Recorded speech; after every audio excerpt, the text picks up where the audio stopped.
Olá amigos, tudo bem?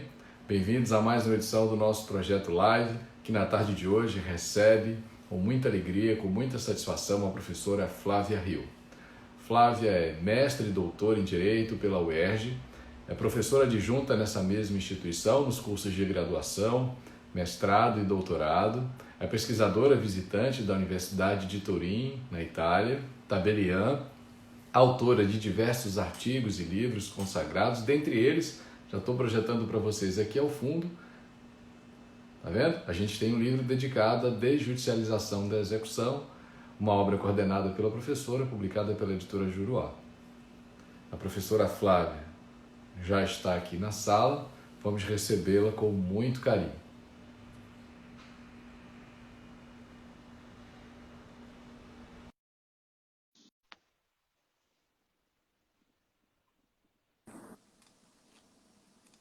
Olá, Olá, tudo bom, amiga. Tudo Marcelo? bem, Flávia? Como vai? Como você está? Tudo bem, graças a Tudo Deus. bom? Dizer da minha alegria em poder recebê-la nesse projeto live.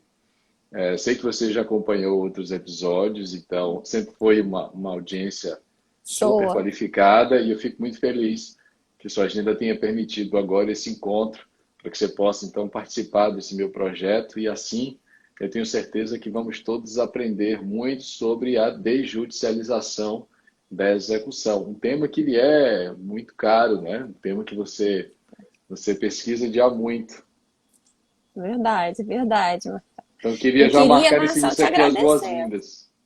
Ah, muito obrigada, muito obrigada. Eu queria saudar você, te agradecer por esse convite, como você falou, e é verdade, eu sou uma espectadora aqui que acompanha o seu projeto desde sempre. Eu queria parabenizar você por esse projeto. Eu acho que Obrigado. essa quarentena, como alguns colegas falaram, ela realmente foi muito desafiadora para todos nós. E eu acho que a gente precisa registrar o elogio a colegas como você que rapidamente conseguiram, enfim, no meio desse turbilhão todo, criar esse espaço, ter a ideia de criar esse espaço. Né? E aí o que acontece? Eu prontamente aderi. Então, assim, esses projetos de professores sérios como você, eu fiz questão de acompanhar desde o início e por N motivos, mas um deles é porque eu acho que a gente tem que tentar tirar, mesmo na diversidade, proveito, né? Então eu Sem dúvida. percebi o quê? Quando que eu ia conseguir dar um pulinho num evento que você estivesse promovendo pessoalmente para poder eu aprender um pouco? Ah, será uma Inviável, né? honra. Precisaria pegar um avião. Então, quer É, dizer, você conseguir, quando tem uma brecha de espaço, você ir participar, ouvir, aprender na conversa entre alguns colegas nossos, é um privilégio. Então, eu procuro fazer isso para me atualizar, para poder ouvir a opinião dos colegas, e eu acho que esse é um ponto positivo que a gente precisa registrar. E a sua verdade. iniciativa acho que precisa ser louvada, a gente precisa registrar esse elogio, sabe? Muito obrigado, muito Eu acho obrigado. que é um ponto positivo. É um projeto que, de fato, como eu digo sempre na abertura das transmissões, só se realiza pela generosidade dos amigos. E a minha intenção é mesmo essa, levar informação crítica, séria e Isso, atualizada sobre questões relevantes do direito, mas de forma mais leve, porque assim a gente exato. contribui em alguma medida para informar e para colaborar com a formação jurídica de diversos alunos, né, que estão nos acompanhando agora. Você Com sabe, mas certeza. não custa registrar que o público ele é bem diversificado. Nós temos graduandos, mestrandos, doutorandos, pós-doutorandos. E em função disso, as minhas primeiras provocações sempre são de ordem mais didática para democratizar o acesso à informação. Lógico. E eu confesso a você, Flávia, que eu não tenho conseguido promover a dinâmica que gostaria de lives diárias, porque o estudo do texto, do colega, o aprendizado demanda um certo tempo. Mas eu penso que esse estudo ele é necessário para que eu tenha o compromisso maior de fazer as perguntas certas, sabe? Para que a gente possa otimizar esse espaço, não só para levar a informação mais básica, mas também para provocar o pesquisador, para que ele possa ir adiante. E aí eu digo isso porque, observando a construção da sua brilhante carreira acadêmica, A gente vai olhar a sua dissertação de mestrado, lá você já pesquisa homologação de sentença estrangeira, fala do aspecto transnacional. É. Pouco tempo depois, na tese de doutorado, você também fala disso, né? No final você destaca lá o título executivo transnacional. Tanto o Verdade. mestrado e o doutorado sob orientação do querido professor Humberto Dalla, que é uma referência. E aí eu digo isso para já lhe fazer uma primeira provocação de ordem internacional. Como é que você tem muito conhecimento, né? Você fala algumas línguas, tem um conhecimento do direito português, que eu acho que está na frente na desjudicialização. Inclusive tem inspirado um projeto de lei, a gente vai falar dele aqui ao final. Mas eu queria aproveitar essa pesquisa e essa experiência que você tem para lhe fazer uma primeira provocação em âmbito internacional. Como é que você percebe a influência dessa experiência internacional? Como é que ela pode colaborar para o desenvolvimento de uma noção de devido processo legal extrajudicial? Eu digo isso para que a gente não tenha uma atividade de segunda categoria, sabe? Um devido processo legal muito bem desenvolvido, contemplando diversas garantias historicamente consagradas no espaço público, e talvez um devido processo legal menor aplicado aos métodos adequados, mas extrajudiciais. E aí eu vou pegar a tua experiência, né, internacional para dizer como é que ela pode nos auxiliar nesse ponto. Marcelo, para mim, eu acho que você começou.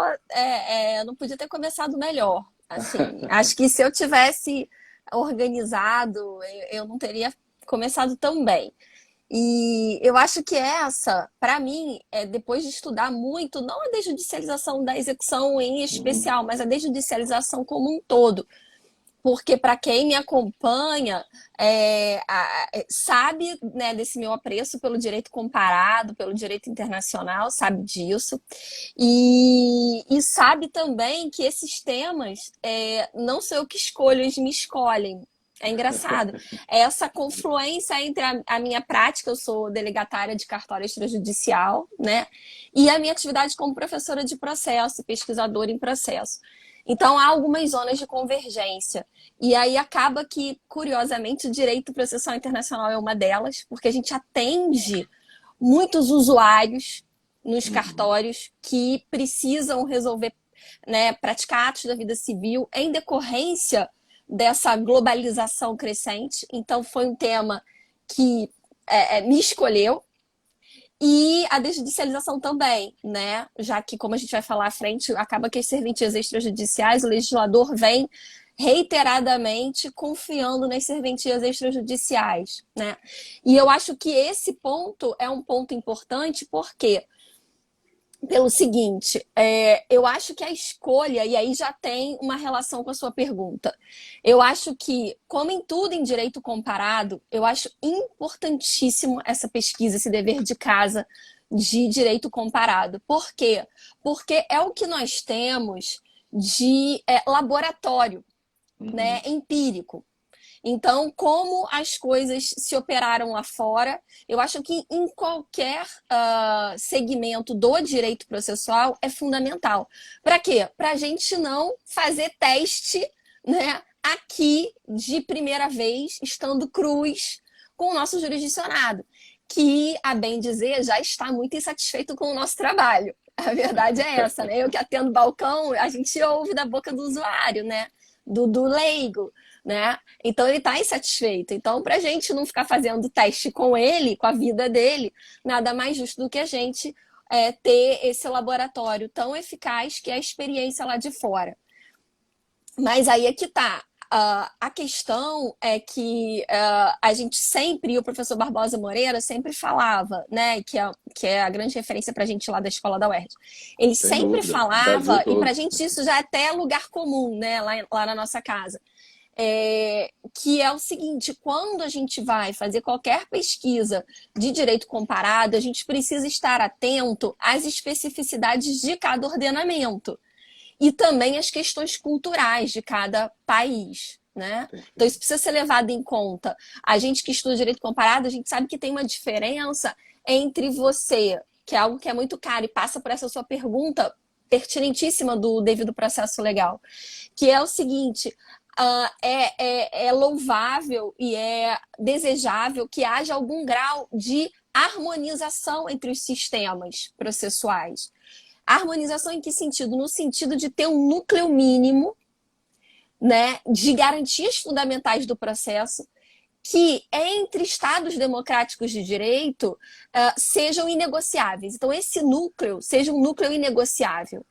E é isso que a gente precisa perquirir também na desjudicialização, né? Para a gente não ter um decréscimo garantístico, a gente não abrir mão do essencial, né? Não é desjudicializar por desjudicializar. E aí vem essa ponte com essas ferramentas de estudo de direito comparado, que é o quê? Uma característica nossa aqui no Brasil é, número um, e eu acho que vem um pouco a reboque da Constituição de 88, né? Na Constituição de 88, naquela conjuntura, a gente tinha uma população acima de 15 anos, mais de um quarto, né? Mais de 25% analfabeto absoluto, então índice que agora, né, nos dias atuais, caiu para cerca de 6,8%. A gente tinha uma falta de aparelhamento material e também de pessoal no judiciário muito grande, uma disparidade muito grande entre o judiciário de cada qual dos estados. Então, e tudo isso conduzia ao quê? A um déficit de acesso ao judiciário, né? Então, a Constituição de 88, embora ela veio abrir a porta propriamente do judiciário, viabilizar esse ingresso. E aí a gente assistiu o boom, né? O efeito colateral, que é uma sobrecarga do judiciário, e agora a gente vem tentando lidar com esse efeito colateral, digamos assim. Mas por que eu fiz esse gancho? Eu peguei esse gancho para dizer o seguinte: o jurisdicionado brasileiro, ele acabou se habituando e tendo como referencial de justiça o judiciário. Era uma movimentação, essa movimentação do Constituinte de fazer a leitura de que acesso à justiça seria igual a acesso ao judiciário, era perfeitamente razoável naquele momento histórico. Só que a gente precisa evoluir, nós precisamos dar passos avante no amadurecimento dessa democracia, dessa participação democrática no processo. Entende, Marcelo? Não sei se, de repente, eu estou sendo clara para o nosso ouvinte, né? Porque são muitas premissas. Mas eu acho que a gente precisa avançar. Então, eu acho que são esses desafios que o legislador vem colocando para nós. Vem fazendo com que todos nós, operadores do direito, saiamos da nossa zona de conforto. Porque esse nosso piloto automático deu errado já. Né? A sobrecarga do judiciário, o relatório de Justiça Sem Números já deixou as claras, já colocou na vitrine que o nosso piloto automático a gente tem que desligar e a gente tem que pegar o comando dessa nave aí. Né? Justiça Sem Números CNJ 2019 traz números alarmantes. Alarmantes, é desalentador. Então, o legislador vem sinalizando para a gente que é para a gente desligar o piloto automático e vem desafiando a gente a se reinventar. E eu costumo falar que a desjudicialização, ela é uma revolução silenciosa. Silenciosa por quê? E aí eu, como professora de processo, posso falar, porque eu faço parte desse grupo, né? A gente ligou também o nosso piloto automático no sentido de ficar discutindo contencioso estatal. Então a gente continuou lá, né, desavisadamente, discutindo efeito de recurso, rol do 1015, taxatividade mitigada ou não e tal. Estamos nós discutindo isso. Tudo bem. Enquanto isso, está o legislador, desde o início dos anos 2000. Desjudicializando uma série de procedimentos. Desjudicializando um monte de coisa. Né? E a gente processualista lá falando do bom e velho processo contencioso estatal, que eu costumo brincar, aquela briga no ringue. Só que o legislador já tirou a gente do ringue, já avisou que a gente pode sair do ringue. Né? Então, quer dizer, são muitos desafios para a gente assimilar. Né? Então, acho que eu acho que esse é o contexto geral. Então, a gente entender que a nossa cultura acabou se formando nesses 30 anos, né? Nesses 32 anos, por conta desse déficit de acesso ao judiciário, né? Em decorrência também de um déficit democrático. Né? Teve a primeira etapa, que eu considero uma primeira etapa, que, a meu ver, já se cumpriu, porque as portas do judiciário foram abertas, senão não teria congestionamento, né? Então, eu acho que os números falam por si sós. A gente deve ter o certo é a gente entender que foi fechado esse ciclo e nós temos um novo ciclo no qual entram os MASCs, né? Os métodos adequados de solução dos conflitos e também as tecnologias, né? Que é, na verdade, a tônica dessa edição que você tão sabiamente montou, né? Para o seu projeto. Então, a gente está realmente numa nova era, né? Quem de nós ainda não entendeu vai ter que entender na marra. Então, quer dizer, nós temos novas premissas com as quais trabalhar e muito dever de casa para fazer. Então, quer dizer, partindo dessa herança da Constituição de 88, qual a conexão que eu faço com os cartórios? Eu entendo que, calculadamente, o legislador fez o quê? As serventias extrajudiciais, nós prestamos um serviço público em caráter privado.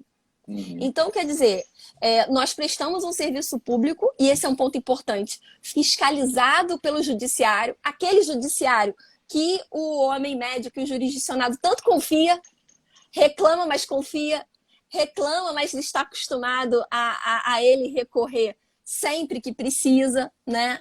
Então, esse mesmo judiciário que o jurisdicionado já confia, ele, então, vai fiscalizar a serventia, já fiscaliza a serventia extrajudicial. Nossa, tantos amigos entrando aqui, quanta honra!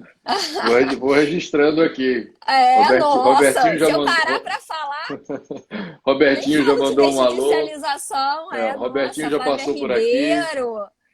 Pedro, né? nosso querido amigo Pedro Rosalina, Lenza já Pedro passou para dar um Lenza, alô. nossa, com certeza. Feliz que o projeto alcance essa dimensão, que eu tenho certeza que se deve quase que exclusivamente à credibilidade dos convidados. Então, fico muito feliz. Eu também. Vou aproveitar para lhe fazer uma segunda provocação, ainda de ordem mais didática. Primeiro, dizer da sua brilhante explanação, fantástica, porque você tem premissas teóricas muito bem consolidadas, partindo do direito comparado, da experiência, mas sem perder a preocupação de contextualizar a informação, isso é muito importante, né? Sem perder a preocupação de observar a cultura do local para a produção das regras e do ordenamento jurídico, isso é muito importante. E aí você fala, partindo dessas premissas teóricas muito bem consolidadas, da ideia de desjudicialização. E aí a gente avança um segundo momento para tratar da desjudicialização da execução. Numa segunda provocação, ainda de cunho mais didático, eu queria que você explicasse para a gente a diferença entre desjudicialização e desestatização, porque não necessariamente são expressões sinônimas, né? Para que a gente não entenda que ao desjudicializar, necessariamente a gente está tirando o controle estatal. Isso é uma opção, mas não é a única via, me parece. E aí eu também queria saber de você como é que a nossa maturidade social pode influir na escolha dessas outras opções. Eu lhe pergunto isso porque a impressão que tenho é de que já há diversas possibilidades adequadas para a solução do conflito, alternativas adequadas, pertinentes, respostas constitucionalmente adequadas à proposta tradicional de jurisdição estatal. Mas também me parece que, muito embora o Estado já tenha caminhado e tenha oferecido isso, a população usa pouco essas ferramentas, o que me parece também um problema cultural que a gente tem que desenvolver e superar. Não adianta ter, eu disse isso numa live anterior, né? Não adianta ter muitos poderes se você não sabe exatamente como usá-los. Então, eu acho que me parece que é necessário conciliar isso, mas eu queria muito ouvir a sua opinião sobre esse tema. Claro. Eu acho que essas suas perguntas, né, calculadamente conversam com a anterior, né? Então, o que acontece? Eu percebo, Marcelo, o seguinte, em relação a... Antes da cultura, você tinha perguntado um outro ponto também, que agora eu fui focar na cultura e me esqueci do anterior. Qual era o anterior que você tinha feito? Antes da cultura. Na primeira questão, da maturidade social. Sim. Veja, sim, entendi. Vamos lá. Conversa com o ponto anterior pelo seguinte, Marcelo. O legislador, ele tem escolhido, né, desjudicializar, mas não desestatizar, que é o que você tinha perguntado. A diferença, né? Por quê? Vamos lá. Quando a gente fala desjudicializar, grosso modo, a gente está falando de um movimento em que o legislador autoriza que determinados litígios ou determinados atos da vida civil, quando a gente fala, né, de jurisdição voluntária, então ele autoriza que a jurisdição contenciosa ou a voluntária deixe de ter necessariamente de ser submetida ao Poder Judiciário. Então, a gente tem usado essa palavra desjudicialização para designar um fenômeno em que o legislador consente, admite que a jurisdição voluntária ou contenciosa ela seja levada a efeito por agentes que não façam parte dos quadros do Poder Judiciário. Então, gostemos ou não, tem esse viés, tem essa tônica de desoneração do judiciário. A gente precisa falar isso, né? Então, alguns colegas nossos falam, não vamos falar isso que não pega bem. Mas é uma realidade, tá? A gente tem que falar, botar os pingos nos is. Então, há esse fator de desoneração. Então, é importante sair do aparato do judiciário formal.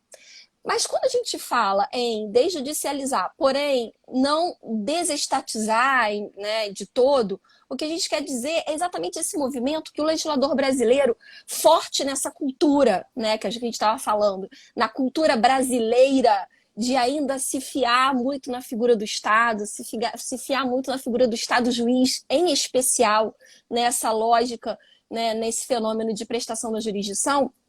Qual foi a estratégia do legislador, vamos colocar assim?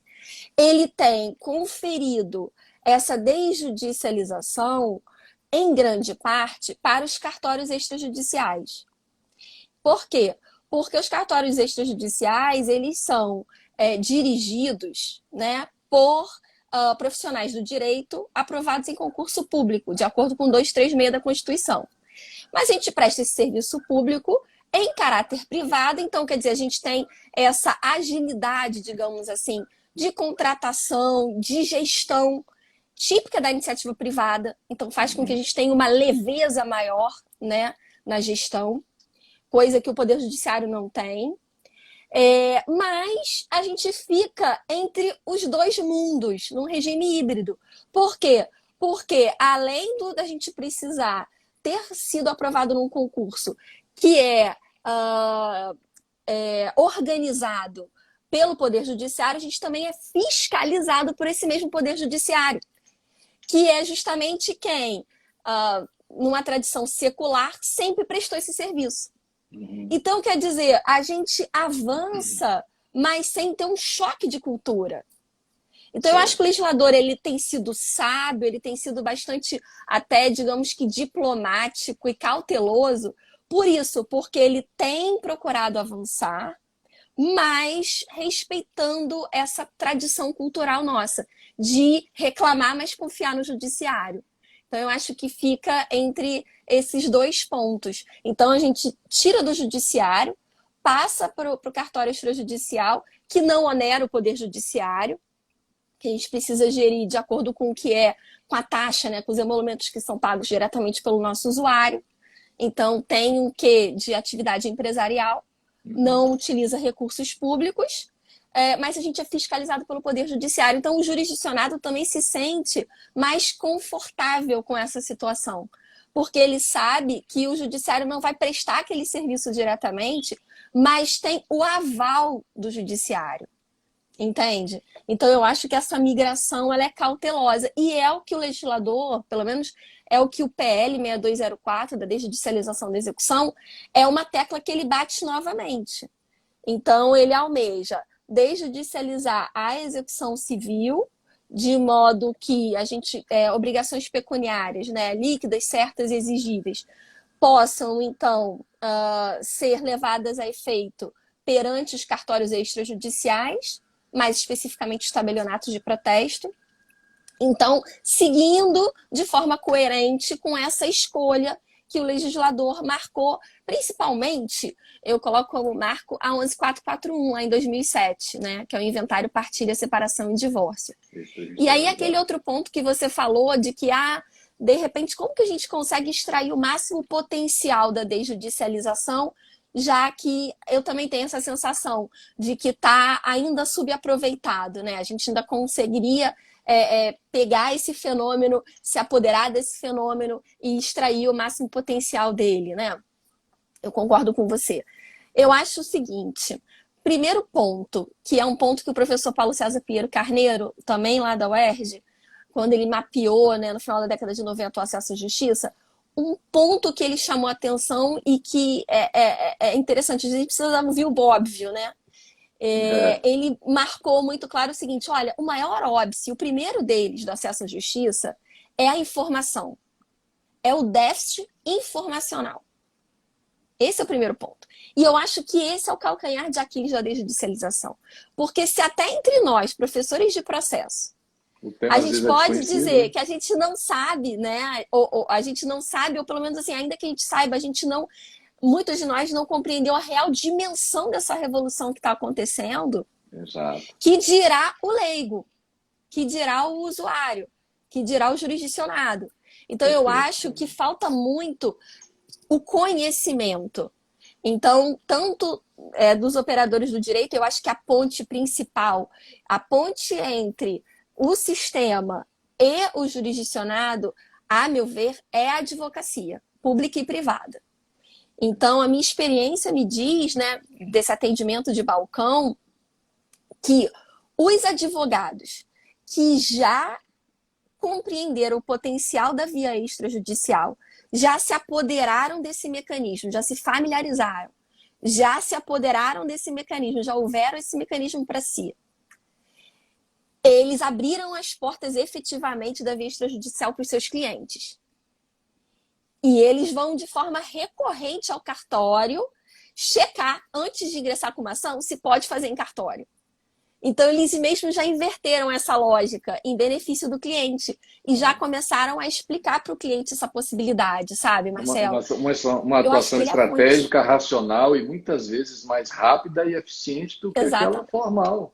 Exatamente. É o advocacia se apoderar dessa justiça multiportas que se abriu.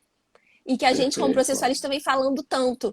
Então, eu acho que é quando o advogado faz esse mapeamento da justiça multiportas e vê que há outras portas abertas, conhece essas outras portas, né? Faz uma análise racional de prós e contras e oferece para o seu cliente, ele, então, permite que o cliente faça uma escolha muito mais, como eu posso dizer, racional, né? E com um leque de possibilidades muito maior. Então, eu acho que a ponte, o que está faltando, que eu me ressinto, é isso. É a gente ter a advocacia como aliada para fazer essa ponte, para levar a informação até o usuário, até o jurisdicionado, para que ele, então, possa fazer essa escolha. Porque o que eu falei, no piloto automático, não deu certo. A gente, no recorta e cola e ingressa com a ação judicial, a gente não vai conseguir continuar trabalhando bem, né? Então, eu acho que a ponte é essa.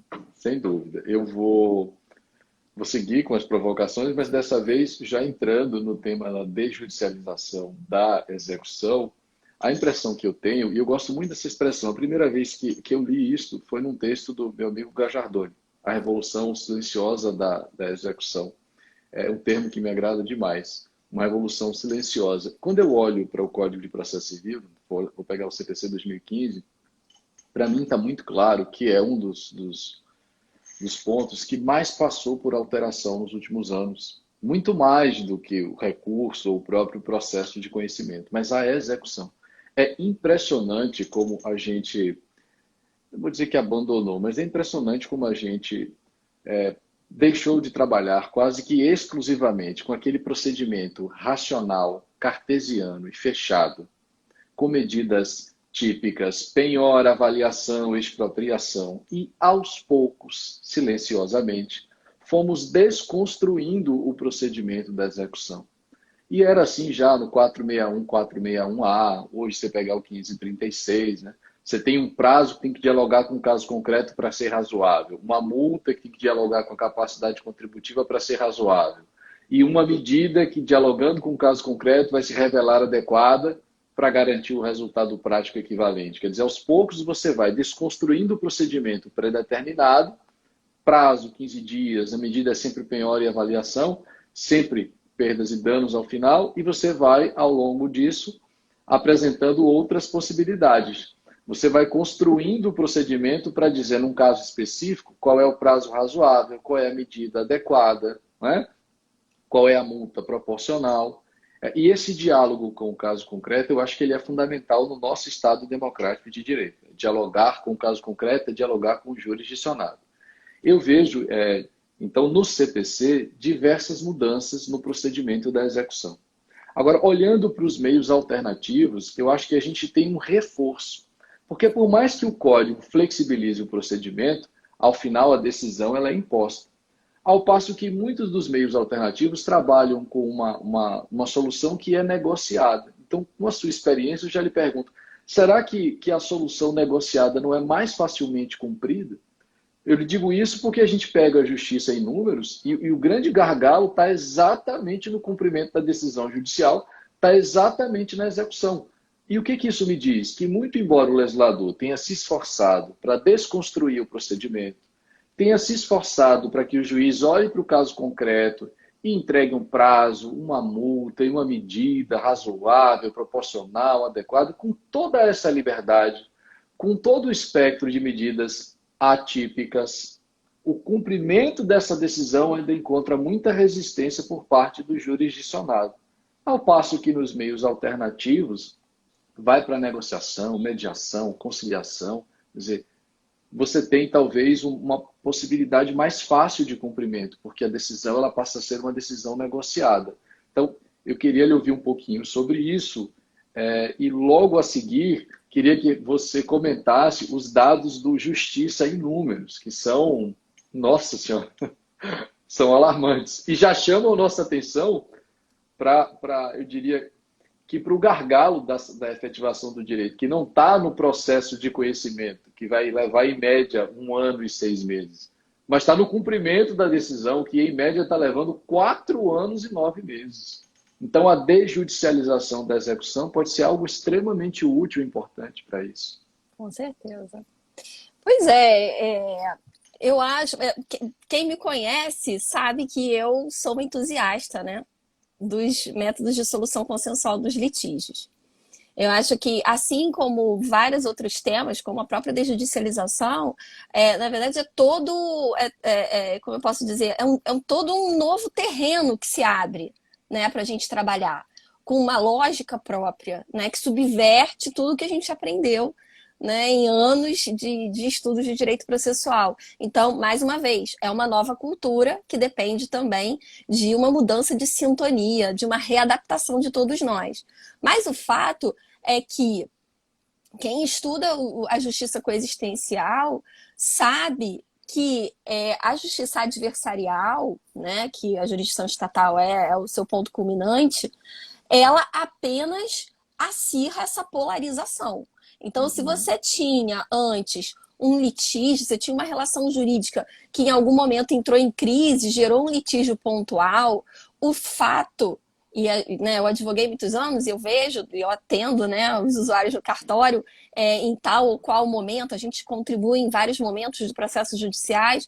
Então, o que a gente percebe é que se a relação estava esgarçada, o processo judicial, com certeza, ao rememorar aquele litígio, trazer à tona todas aquelas memórias, né, negativas, né, que acabaram gerando a eclosão do litígio, só acirra os ânimos ainda mais.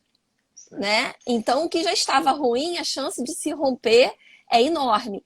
E o judiciário ele não tem nem preparo, não tem nem tempo, nem condições de ficar agora perquirindo digamos assim, os ânimos, né? Ou, digamos assim, a propensão do jurisdicionado a concordar ou discordar com a solução que ele vai atribuir. Então, é pura e simplesmente substitutividade e é o que a gente tem para hoje. Né? E eu acho que o volume descomunal de recursos que nós temos indica justamente isso, que há um acirramento dos ânimos e há uma inconformação, né, uma insurgência natural das partes a toda e qualquer decisão. Então, não há um acatamento, não há uma chancela do jurisdicionado em relação à sentença ou à decisão que foi apresentada. E a palavra é que foi imposto, é naturalmente imposta. resistido. Então, quer dizer, os ânimos que estavam já em ebulição, isso é colocado numa potência ainda maior, né? Isso é agravado.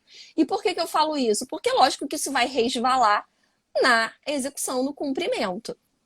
Isso acaba resvalando para uma situação em que o legislador precisou reformar várias vezes a execução, desde lá do CPC de 73, no início do ano 2000, a gente já teve reformas, né? Tentando otimizá-la e tentando mudar a lógica, porque a lógica era esperar ou saber que o perdedor não iria pagar espontaneamente. Então teve que criar um sistema de amarração ali para estimulá-lo a pagar e trazer benefícios para que ele pague, porque não havia uma cultura do pagamento, justamente refletindo essa insatisfação tão inerente ao sistema. Então eu acho que o mérito dos métodos de solução consensual dos litígios é desarmar a bomba relógio, que eu costumo falar. Né? Quando você chama o próprio litigante para o centro da cena, ele se torna corresponsável. Né? E quando ele se torna corresponsável, ele se enxerga mais naquela solução. Por quê? Porque ela reflete autenticamente a sua vontade. Né? Então, eu acho que tem dois pontos aí que fazem com que haja uma propensão maior ao cumprimento na justiça coexistencial. O primeiro deles é essa participação direta do jurisdicionado. E o segundo é o fator psicológico, que é o fato de haver uma preocupação com a abertura de diálogo. Isso é saudável para desarmar essa bomba relógio que eu costumo falar, né, que é esse acirramento de ânimos, e aí criar em quem efetualmente tenha que oferecer uma prestação como decorrência desse acordo, que ele esteja mais inclinado, né, mais suscetível a implementar, a oferecer espontaneamente essa prestação, entende? Então eu acho que não é só uma questão jurídica, é uma questão também sociológica e psicológica dos litigantes.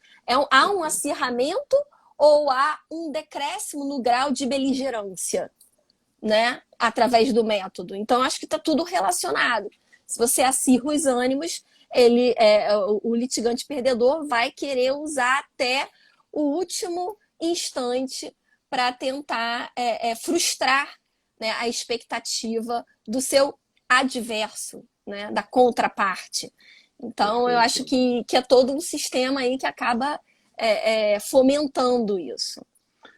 Eu queria que você comentasse aqui, eu queria ter a sua opinião sobre os dados do Conselho Nacional de Justiça, né, do Justiça em Números. 64% das demandas são execuções, sejam elas cíveis ou fiscais. E aí a gente tem um grande gargalo, fora o tempo médio, né? Na atividade preponderantemente cognitiva, para o processo de conhecimento, para a fase cognitiva, você tem em média um ano e meio. Mas já para o cumprimento da decisão, para que a gente possa efetivar o direito, a média é de 4 anos e 9 meses. Exatamente. Tempo, é vida.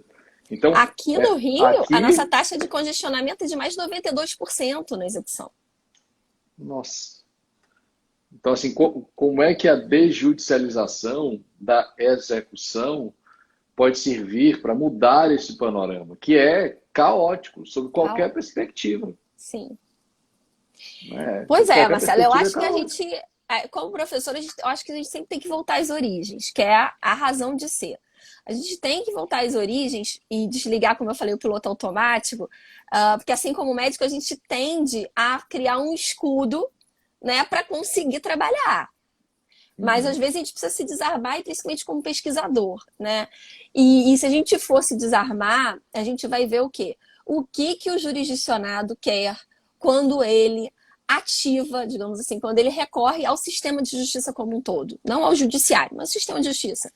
Pelo judiciário, por mais que através de cartório, seja como for.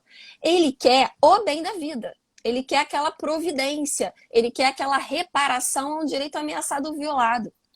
Uhum. E isso ele só vai obter se a execução for efetiva, se o desfecho da execução sair como esperado. Então a gente não pode olvidar, a gente não pode esquecer esse compromisso que todos nós precisamos ter com um bom desfecho da execução. Por isso que esses dados são tão alarmantes e precisam nos inquietar. A gente precisa se sentir desconfortável com esses números. Não tem como a gente continuar só discutindo recurso, discutindo improcedência liminar, julgamento parcial. Não tem como. A gente tem que enfrentar, parafraseando, precisamos falar de execução. É um problema que precisamos falar, porque toca a todos nós. Se o nosso compromisso é com a efetividade do processo, a efetividade do processo pro jurisdicionado é uma execução bem-sucedida. Então, esses números revelam um fracasso de todos nós. Não adianta a gente botar o dedo no judiciário, apontar o dedo em risco para o judiciário, porque é um problema de todos nós, e nós, como professores de processo, a gente precisa bater no peito e fazer uma meia-culpa também, né? Com toda certeza. Há quem ignore esses números, me permita, há quem ignore esses números, e há, inclusive, quem decline de convites para ensinar a execução. Exatamente. É a parte do processo de você se submete ao constrangimento.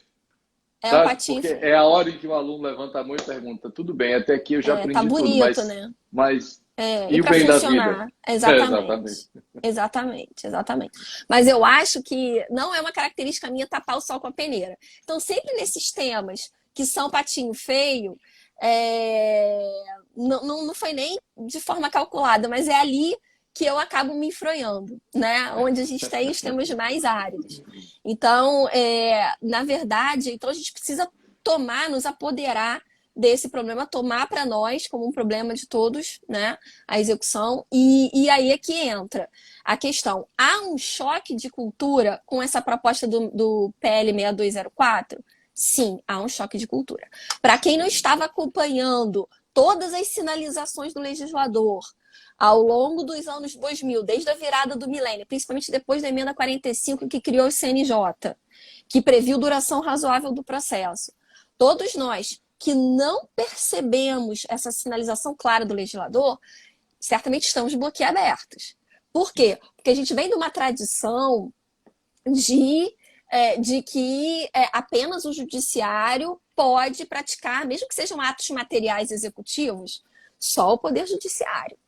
Né? A gente nem até a administração pública nós fazemos mil ressalvas. Então, só o Poder Judiciário. E o PL vem romper com essa tradição, em grande medida.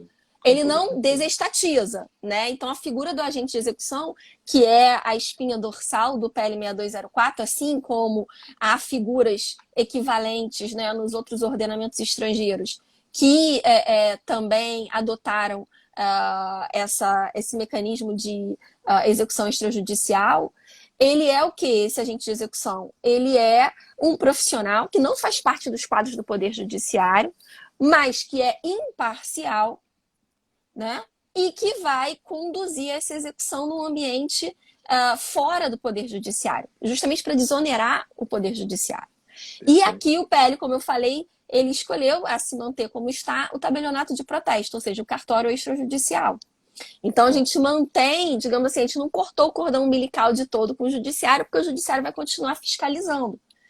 Então, quer dizer, de uma maneira ou de outra, todos nós, operadores do direito, né, estão apegados à nossa tradição, e o jurisdicionado também, acho que consegue ficar um pouco mais confortável com a situação, sabendo que há fiscalização permanente do judiciário em relação aos atos praticados pelo agente de execução.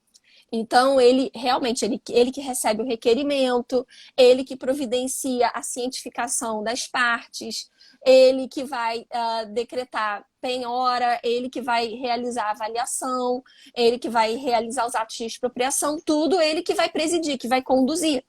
Mas há uma fiscalização permanente do Poder Judiciário, do Tribunal Estadual Local e também do CNJ, a quem o usuário pode recorrer a qualquer momento.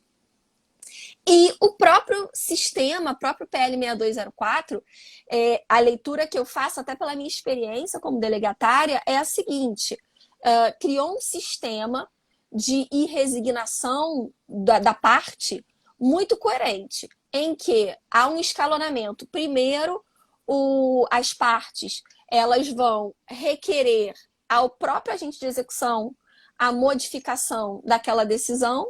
Então, seja uma penhora que entende como incorreta, uma avaliação a maior ou a menor e coisas que tais. Então, é um requerimento para o agente de execução. Ele pode se retratar. Se ele não se retratar e mantiver a decisão, então há um mecanismo que nós chamamos de dúvida, que já é um mecanismo que nós utilizamos, né?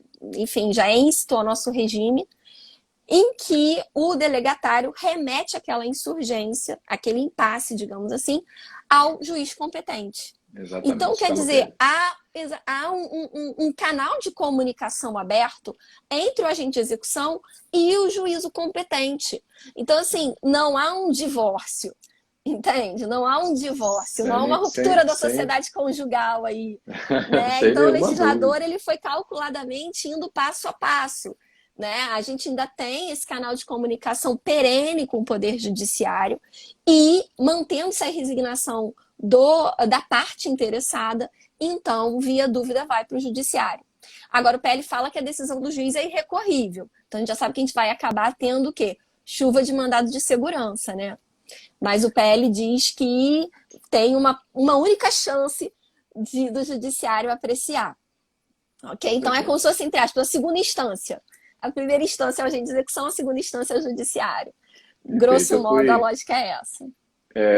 Para todo mundo que está nos acompanhando, que a Flávia acho que não faria essa promoção, essa autopromoção, mas eu posso fazer isso.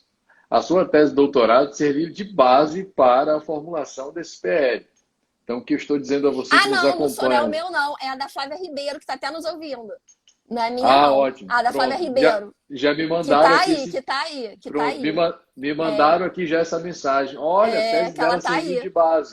Foi. Pronto. Ela tá aí com a gente. A da Flávia Ribeiro, não é a tua tese? Não, porque a minha é de direito internacional, direito processual internacional. Perfeito. A minha, até eu consegui emplacar no... Não, ela Olha aí não. a Flavinha Ribeiro. Não o quê, gente? Não foi você, Flávia? Foi sim. Ela disse que não, mas foi a dela sim. Então, minha... Isso. Outra mensagem que me encaminharam aqui. Querendo saber, então, a correção feita, a tese da Flávia Ribeiro serviu de base para a construção desse PL. Perfeito. Outra mensagem que me encaminharam aqui, já me pediram insistentemente, querem saber como é que está o andamento da PL. O último andamento que eu peguei... Está andando a passos largos. O PL é de 2019. Isso. O da desjudicialização... E a Flávia está zangada ainda. Flávia, já falamos que é sua. Não, é da Flávia. Não é da Flávia Rio, da Flávia Ribeiro. Correção feita. Uma outra pergunta que me encaminharam aqui foi para saber, então, o andamento do PL. Bom, o último andamento que eu peguei no dia 4 de maio é de que estavam aguardando a designação do relator. E aí eu não sei, de lá para cá não sei se encaminhou mais. Mas está andando muito rápido, por causa do Covid, a Flávia, por causa do Covid. O Brasil está parado por causa da Covid. Pronto. Mas está parado ainda, mas está aguardando a designação do relator? Sim, mas veja bem, é um PL muito recente, de 2019.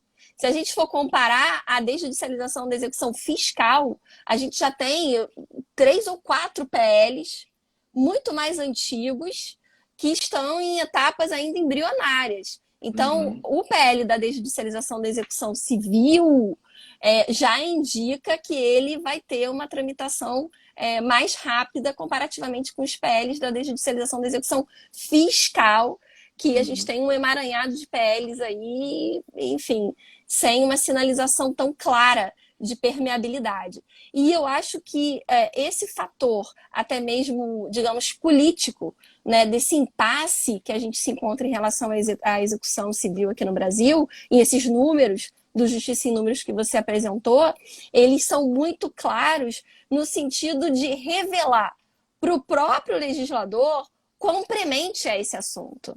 Claro. Né?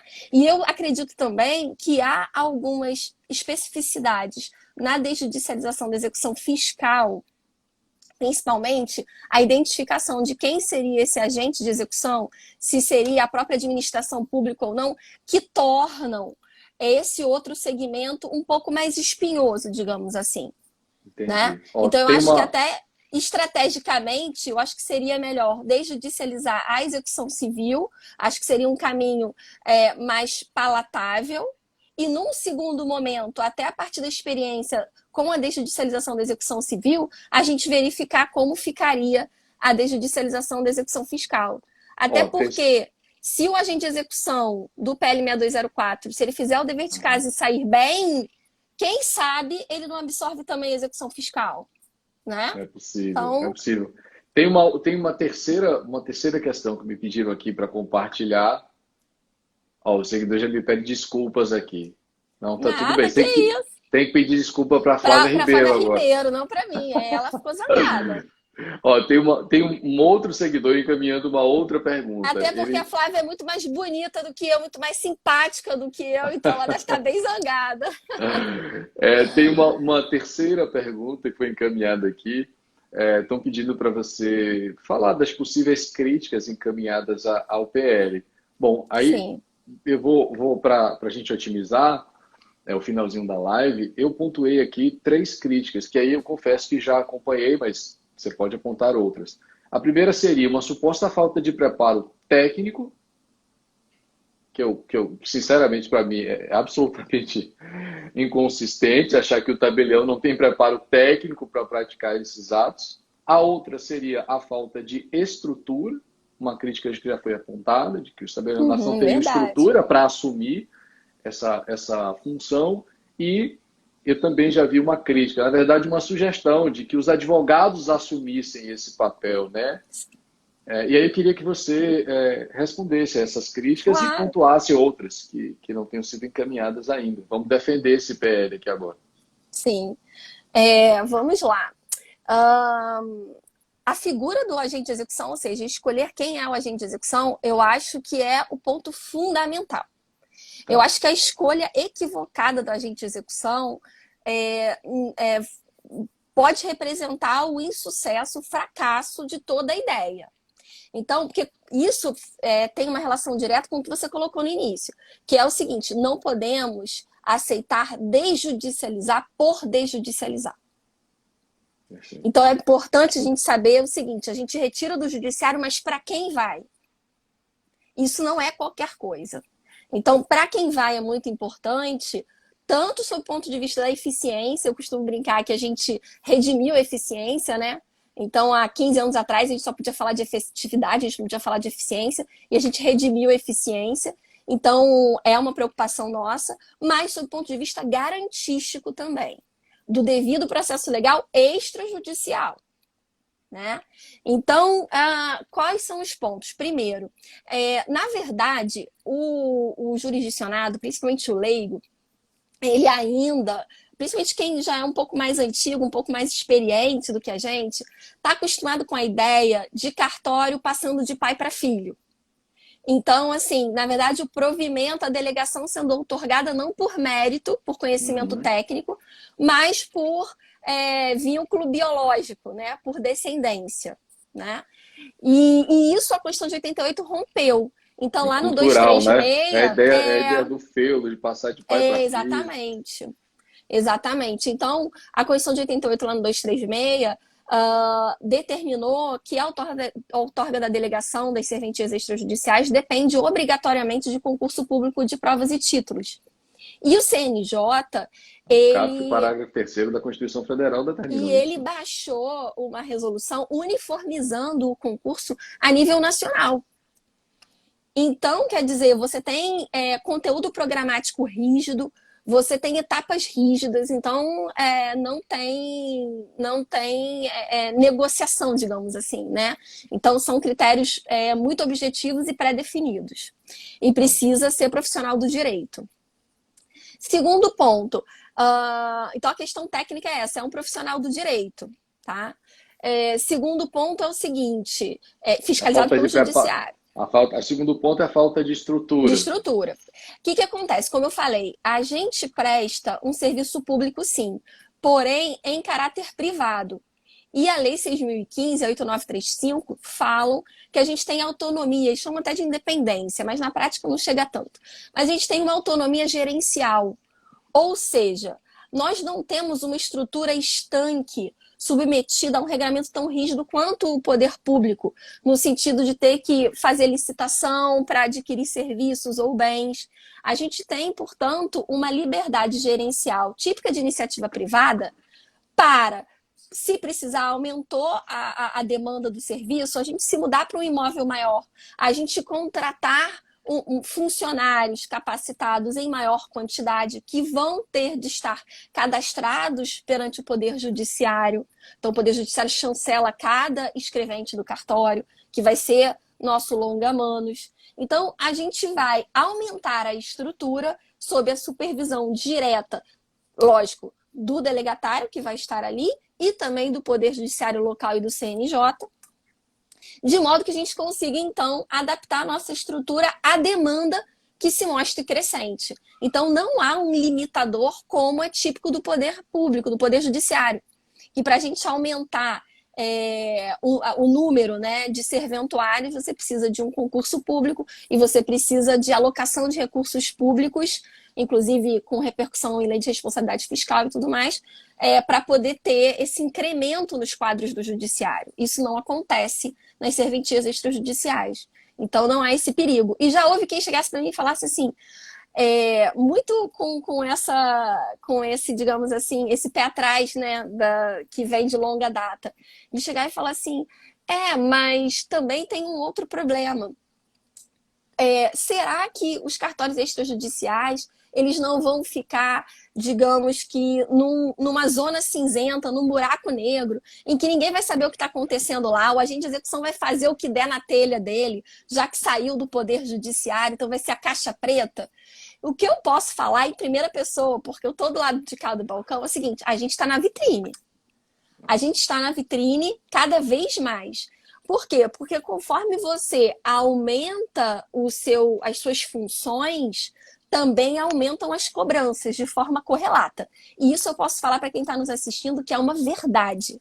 É uma verdade. Então, junto com a desjudicialização, junto com o inventário, partilha, com, enfim, a verbação premonitória, com tanto ata notarial, que agora já existia, mas virou meio de prova típico, enfim, tantos procedimentos desjudicializados, o CNJ vem acompanhando par e passo. E ele baixa atos normativos a cada novo procedimento desjudicializado, tecendo em detalhes, em minúcias, o que a gente deve fazer. Quais documentos a gente cobra do usuário, quanto que a gente cobra do usuário, tudo é determinado pelo CNJ e fiscalizado pelo CNJ. Fiscalizado, assim, com mão pesada. Então, a gente está na vitrine. Eu vi, inclusive, recentemente a portaria 100 do CNJ falando do e-notariado, e ela é minuciosa e super exigente. Quer dizer, não é algo que está sendo feito de qualquer maneira, sem uma supervisão, né? E então, os tribunais locais, eles cobram exatamente o que está na cartilha do CNJ. Entende? E o usuário também, ele tem esse canal, inclusive de reclamação perante a corregedoria local, aberto em caráter permanente. Então, assim, a fiscalização da justiça local, ela é feita em caráter permanente, do CNJ em caráter permanente, e o usuário pode reclamar no momento que ele quiser. Então, assim, esse movimento do legislador de migrar para a esfera dos cartórios extrajudiciais é um movimento calculado, eu percebo isso, no sentido de não retirar esses serviços, justamente por serem tão relevantes, né, tão graves, tão gravosos também para o jurisdicionado, não retirar completamente do palio do Poder Judiciário. Então, o Poder Público, ele está ali acompanhando de perto o que está acontecendo. Então, dizer que vai para o extrajudicial e aí entra num buraco negro, nem os profissionais do direito que estão nos acompanhando, nem o jurisdicionado que eventualmente tenha notícia disso, precisa ficar preocupado, não. Porque os canais estão abertos e os órgãos de fiscalização estão atentos. E mais, eles já vêm fiscalizando, então eles já têm uma estrutura criada em uso, tá? Em franca utilização. Flavinha, infelizmente, nosso tempo está estourado. E eu vou fazer o seguinte, porque a gente tem poucos segundos. Eu vou abrir uma próxima live só para a gente poder registrar meu agradecimento e a sua despedida, tá bem? Tá ótimo. Tá Combinado? bom. Então a gente Combinado. volta em 2 minutos. Tá bom.